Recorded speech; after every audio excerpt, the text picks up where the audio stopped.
दिलीप लांडे, सुनील शेळके, लग्नाला जायचंय यांना अध्यक्ष महोदय, लग्नाला जायचंय. नाही सर आता धन्यवाद अध्यक्ष महोदय. सन 2024-25च्या वार्षिक पुरवणी मागणीवरती चर्चा करण्यासाठी या ठिकाणी उभा आहे.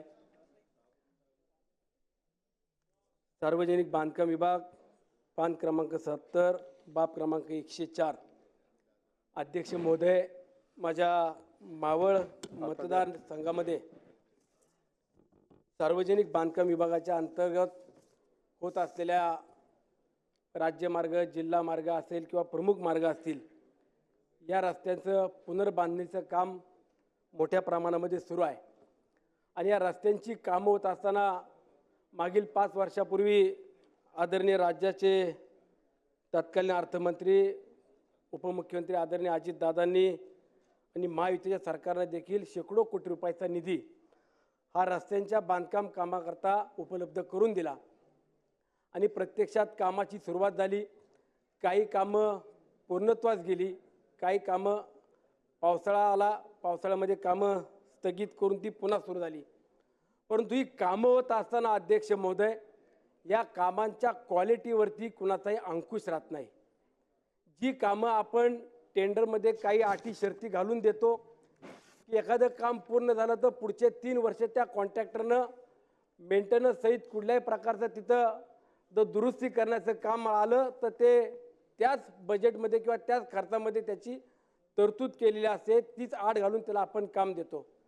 परंतु अध्यक्ष महोदय, एखादं रस्त्याचं काम चांगलं करणारे देखील कॉन्ट्रॅक्टर आपण पाहतो, परंतु जवळपास 60-70% अशी रस्त्यांची परिस्थिती आहे प्रत्येक मतदारसंघातली, त्यात विशेष करून माझ्या देखील, की एखादा रस्ता बांधला पूर्ण झाला की तो पावसाळा आला की वर्षा-दीड वर्षाच्या आतमध्ये त्या रस्त्याची फुटतूट होणार, खड्डे पडणार, काही रस्ते पूर्ण झाले म्हणून त्याचं सर्टिफिकेट घेतलं जाणार, परंतु साईड पट्ट्या देखील भरल्या जात नाही. आणि अशा वेळेला जर आपण कॉन्ट्रॅक्टरवरती कुठला अंकुश नसेल आणि आपण त्याच्याकडे कुठली माहिती मागवली किंवा कारणं मागवली तर त्यात अनेक जण ते कागदी घोडे रंगवण्याचं काम करून फक्त वेळ मारून नेण्याचं काम करतात.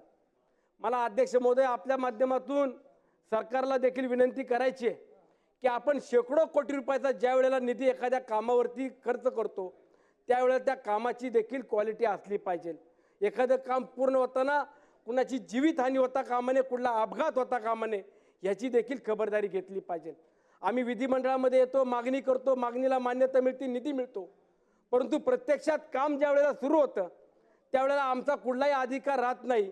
कोण ठेकेदार आहे, कशा पद्धतीने त्याला काम दिलेलं आहे ही देखील आम्हाला कल्पना राहत नाही. आणि आमचा कुठेही अधिकार नसल्यामुळं ठेकेदार आणि अधिकारी यांच्या संगनमताने जे काही काम होतं ते निकृष्ट दर्जाचं होतं, हेच मला या माध्यमातून सांगायचं आहे. अध्यक्ष महोदय, आज माझ्या मतदारसंघामध्ये प्रशासकीय इमारती उभ्या राहतात, चांगल्या दर्जेदार राहायला पाहिजे. ब्रिटिशकालीन असलेल्या महसूल इमारती मागच्या 5 वर्षापूर्वी आपण त्या नव्यानं बांधायला सुरू केली, परंतु या इमारती काही कालावधीमध्ये पूर्ण व्हायला पाहिजे. या इमारतींना काही कालावधी आपण घालून टेंडर केलं, परंतु कालावधी संपून देखील अधिकारी मंडळींनी पुन्हा वेळ वाढून द्यायचं काम केलं. कशासाठी वेळ वाढून दिली जाते, कशासाठी आपण त्यांना पाठीशी घालतो, हा देखील आपल्याला प्रश्न पडलेला आहे. म्हणून अध्यक्ष महोदय, आपण सार्वजनिक बांधकाम विभागाच्या माध्यमातून जो काही निधी आम्हाला देऊ करता ह्याच्यातून आपल्याला वेळेत काम झालं पाहिजे, चांगल्या क्वालिटीचं काम झालं पाहिजे, अशी माझी प्रामुख्याने मागणी आहे. एखादं काम कमी जास्त होईल परंतु ते काम चिरकाल टिकलं पाहिजे, एवढी आमची अपेक्षा आहे. अध्यक्ष महोदय, आदरणीय दादा आहेत, 2-3 मंत्री महोदय या सदनामध्ये आहेत, माझी विनंती आहे की आपल्या शिळफाटा ते भक्ती शक्ती म्हणजे निगडीपर्यंत असलेला NH4 हा मुंबई पुणे हायवे रोड आपण याचं रुंदीकरण करणं किंवा आपण काही भागातले फ्लायओव्हर करण्याचा देखील शब्द दिला. आज त्या भागामध्ये ट्रॅफिकची एवढी मोठी समस्या आहे की जर आपण पुण्यावरनं तळेगाव किंवा लोणावळ्यापर्यंत यायचं असेल तर 2-2.5 तास जातात. आणि फ्लायओव्हर नसल्यामुळं काही ठिकाणी ॲक्सिडेंट झाले, अपघात झाले, अनेकांना जीव देखील गमवावा लागला. म्हणून माझी विनंती आहे सरकारला, आपण तात्काळ याबाबत दखल घेऊन येणाऱ्या काळामध्ये कार्ला फाटा असेल, वडगाव फाटा असेल, काने फाटा, तळेगाव फाटा किंवा आमच्या इथला सेंट्रल फाटा, सोमटणे फाटा, अशा वेगवेगळ्या फाट्या आहेत. त्या भागामध्ये फ्लायओव्हरचं काम झालं पाहिजे, रस्त्याचं रुंदीकरण झालं पाहिजे. आणि त्याही पलीकडे जाऊन सांगतो की आपण मागच्या काही दिवसापूर्वी मागच्या सरकारमध्ये निर्णय घेतला की आपण मुंबईमध्ये जाणारे टोल, ही टोल माफी केली, मुंबईकरांना दिलासा दिला.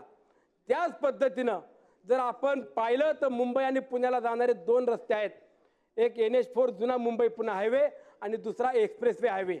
एखाद्या व्यक्तीला जर एक्सप्रेसवे हायवेने जायचं असेल तर तो टोल भरून जातो, तो टोल भरला पाहिजे. परंतु सरकारनं जुना NH4 जो आहे मुंबई पुणे हायवे त्यावरचा टोल माफी केली पाहिजे. त्याचा जो काही खर्च असेल तो शासनानं तो खर्च स्वीकारावा. तो खर्च आपण एखाद्या जो कोणी ठेकेदार आहे किंवा ज्याला तो रस्ता दिलाय त्याला तो परत करावा अशी माझी मागणी आहे. अध्यक्ष महोदय, 2 विषय, 2च विषय, 2च मिनिटं द्या, 2 मिनिटं साहेब. अध्यक्ष महोदय, उद्योग विभागावरती येतो. बाब क्रमांक 107, पान क्रमांक 149. आज माझी तळेगाव ही औद्योगिक नगरी म्हणून देखील ओळखली जाते. तळेगाव दाभाडे असेल, नवला कुंभरे, निगडे, आंबळे, उर्शे, काने या भागामध्ये उद्योग नगरी मोठ्या प्रमाणामध्ये उभी राहते. या उद्योग नगरीला माझ्या स्थानिक भूमिपुत्रांनी जमिनी दिल्या. स्थानिक भूमिपुत्र ज्यावेळेला शेती किंवा आपली जमीन देतो त्यावेळेला त्याला मोबदला देखील सरकारकडून मिळावा ही त्याची माफक अपेक्षा असते. आणि ज्या वेळेला ही जमीन सरकार किंवा उद्योग विभाग भूसंपादित करते त्यावेळेला त्या शेतकऱ्याचा परतावा हा वेळेमध्ये दिला जात नाही किंवा तो योग्य ठिकाणी दिला जात नाही. काही एजंट लोक, काही दलाल लोक त्या ठिकाणी उभे राहतात आणि महत्त्वाच्या DP रोडला त्या जागा स्वतःच्या नावावरती कशा करता येईल ते पाहतात. अध्यक्ष महोदय, शेवट एकच हाच प्रश्न विषय घेतो फक्त. आणि माझ्या भागातल्या असलेल्या निगडे आणि कलाट या भागामध्ये इको सेन्सिटिव्ह आहे.